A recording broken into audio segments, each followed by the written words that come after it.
Yo, how's everything? So this is exciting, really exciting. I have my iPhone on top of my slim speaker, so if it starts shaking, I apologize. I can fix this. I'm super excited.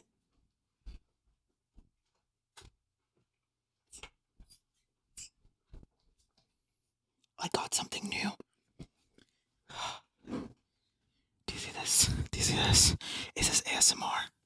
Is this how the kids do it? This is I got a Sigma 18 to 35 1.8 art lens.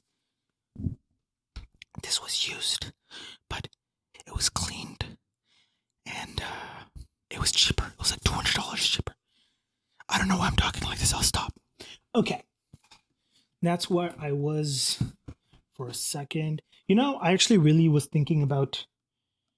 So this video is like an unboxing. I also want to give my thoughts on why I got this over like the A7S III, which was a big consideration.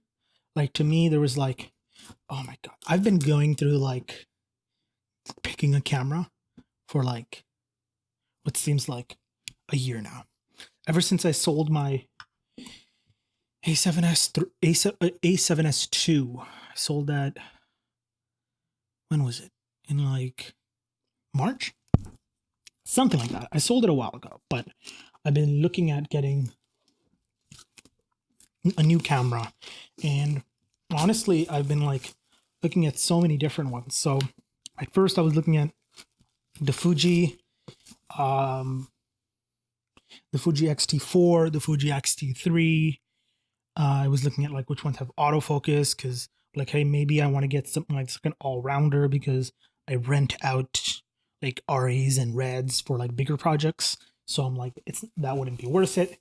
And the more and more I thought about it, I've been talking to Patrick, who gets me to change my mind every other week. He'll like convince me to buy a different camera. And then I heard about the R5, the Canon R5. And then I was like, I just needed someone to tell me, get this camera. And then I heard about the overheating and I'm like, okay. And then the A7S III came out and I'm like, oh yeah, that's it. But I think, and my friend McGeeson got that camera. So McGeeson, if you're watching this, I will link your channel below. Hopefully he's posted a few things so you can go check out what he's up to as well. But to me, it was then that I realized that like it was then that I realized that I really wanted to get a camera that like is more in line with like cinema stuff, whether or not I'm using it for big productions or not. And I saw Patrick was like making videos with the Blackmagic, and I'm like, but he told, I feel like I should be getting this, right? Like I feel like this is the camera, and with like the new color science that they've been working on, it's been really exciting. It's really exciting to be now part of the Blackmagic family. Okay, so I don't know how to do this professionally. So once you open it, it's kind of like, I don't know if you can see that yet. That. So like one of the other big things was I've been trying to get away from the Adobe suite as well. So hopefully this getting the free software as well will be super nice. Yeah, they give like, and I'm not going to show this obviously, but they give like a small little card in here that gives you like the, like I'll show you the front, like a card like that. And on the back, it shows the activation key, which gives you the key for the software, which is something I mean, it's been tough transitioning, that there's no doubt about that, but it's been something that I've been like forcing myself to do. Like I've been making in the meantime a lot of gaming content. And I've been trying to do some of that all on the Adobe's, the Resolve suite. So yeah, I mean, let's see what this is. The wire so that it can be powered up right from the wall.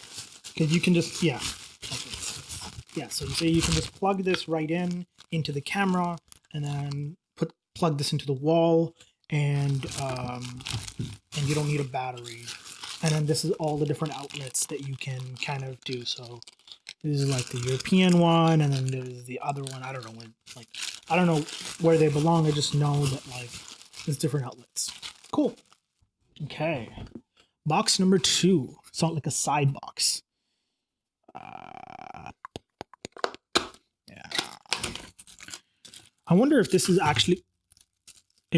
can actually work with my streaming. So the camera that I've been using for the last little bit, over like the last month or so, I used it for video version of the How Do I Get There podcast. We did that all on my sister's A6000. She wasn't really using it, and so I'm like, hey, if you guys aren't using it, can I just borrow it for a bit till I get something for my own? And yeah, I've been using that for a bit. This is just a strap. I don't really think I'm going to use that. And then this is the battery. So that's the first big component. And this is the baby. We're going to get back to this.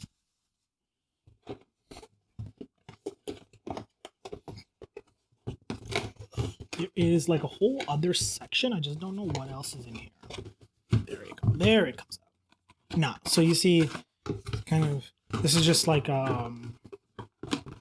meant to be able to house the camera. We've taken all the stuff out, and we're just going to put the boxes away. Just give me a second. I'm going to put my knife to the side, and we're going to gently open this. Oh my God, it's so beautiful. It's so beautiful. Before we get to that, I want to open this, but I want to take this out.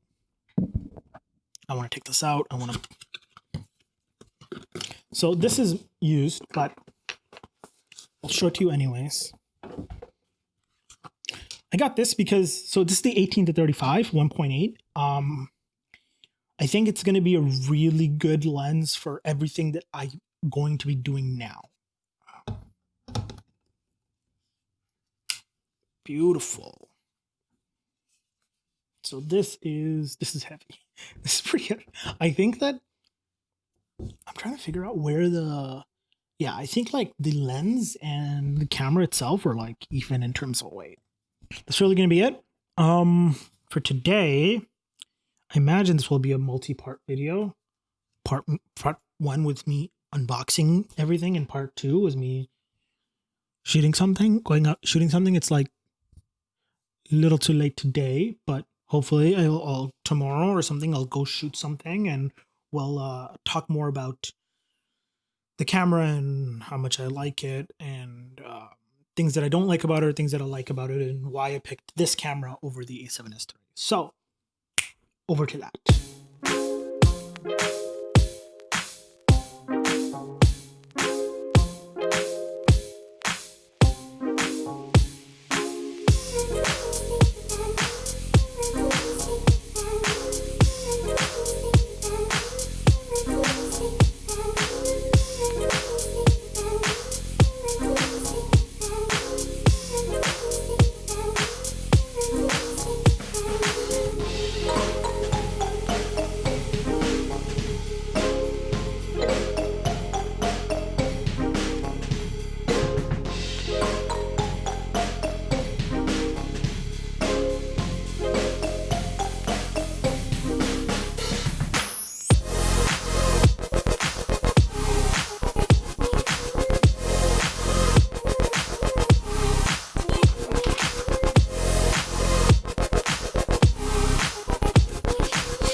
So, here we kind of are. I want to hear what you guys immediately think of the quality, like the impressions you have, like right off the bat, compared to what we were just shooting before. Let me just scoot over and I think my setup and my method to recording and creating these kind of videos and clips is going to get better and better as I gain more experience with the camera and shooting and editing and all that other stuff. Up to now, and I really wanted to be able to shoot more, but I felt like I'm just going to shoot around the house for today and release something and give a first impressions of what I think and was it worth it, and would I still pick it over the A7S III? And the short answer is yes, I would. I think that what I was trying to go for, like I said before, was something more cinema, right? Like something closer to what I would be using on a professional narrative set, like a production that's trying to make like shorts and everything else, right?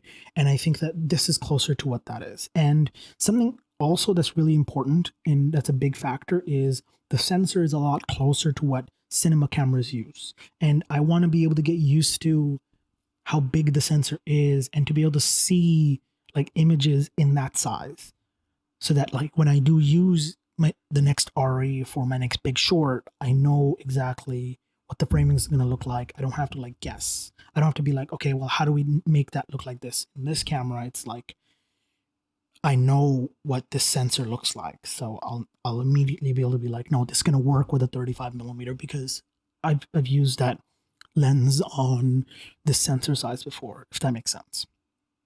Overall, I think that if you're trying to, like, this is what I told my friend as well, McGeeson, that got the camera. It's he's trying to get into like do more like event stuff and like a little bit of wedding stuff, and at the same time a little bit of narrative, or like narrative as well.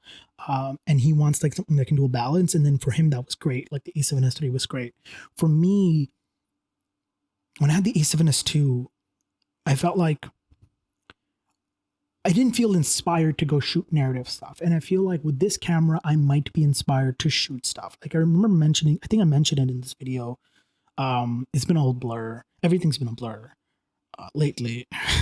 But I think I mentioned that I want to like shoot scenes as tests instead of like just doing tests, right? So like maybe we'll go out in like a night and we'll set like a scene, like a mini short of like some guy at night trying to do something, and we're going to try shooting it. And then that's going to be our test for low light for the 6K. And we're going to do a lot more stuff like that. And I think that that's kind of where I feel like I'm glad I got this camera, because I feel like it's going to push my drive to be able to make more, right? Like, I think what people forget is the concept of like the 10,000 hours into your craft makes you a master, right? And that's not watching other people do things, right? Like you have to be out there making things, right? And for me, that's shorts and narratives. And I got to put my 10,000 hours, and I just started. So I feel like I wanted to get the camera that inspired me and will be able to help me push my way through my 10,000 hours. I don't know if this helped any of you. I hope it did. If it did help any of you and you are inspired to pick one camera, that's great. One of my goals for this year is to post more content, is to make more things. And my goal is weekly. I'm not going to be doing daily or multiple times a week. It's weekly content, right? And I don't like the word content. It's like weekly, like things that I'm just going to be making. That could be anything, right? I know many people that like create their goals like subs, right? Like they're going to get like 1,000 subs, 2,000 subs, 5,000 subs, 10,000, 100,000, million. They all want that in 2021. I don't really control that, right? Like I feel like for me, there's times where I put a lot of work into a video and it gets nothing. And there's times where I put very little work into a video and it gets a lot, right? Of traction, of subscribers. I can't really control that as much. What I want to do is meet more people, is collaborate with more people, and it's tell more stories and make more content.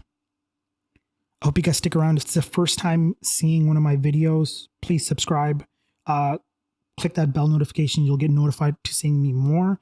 If you already see my stuff and you want to spend more time with me, I stream on Twitch twice a week right now. So go follow me there. And yeah, follow me on Twitter and Instagram and all that other fun stuff. We have a podcast that we're making. I know you guys saw the first video version of it, but there's like 6 other episodes all on Spotify, on Apple Podcasts, and everything else. You can go check that out. I had a bunch of people on there. We had a photographer on that took photos for the Toronto Raptors, and he took photo for the Leafs at some point, and Jays. I had a feature filmmaker on, and I had a whole bunch of really, really talented people. I'm really, really like surprised and glad on the people that I've got to network with via the podcast. And I think that my goal is to bring people that have inspired me and people that like I look up to in a way that I'm just like, how do I get to your place? And we're going to get more and more people like that. So check that out. That's really about it. This video is really long. Apologies for the length of this video, but I'm still figuring this out. So peace. Take care.